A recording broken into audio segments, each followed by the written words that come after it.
ölkəmizə qarşı böhtanlar və əsassız ittihamlar üzərində qurulan ədalətsiz daha bir qətnamə qəbul edilmişdir.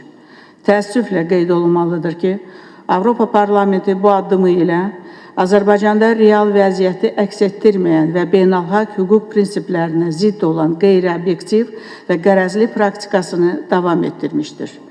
Bu qətnamə Avropa Parlamentinin dövlət suverenliyinə hörmət və daxili işlərə qarışmamaq prinsiplərinə etinasız münasibətini əks etdirir.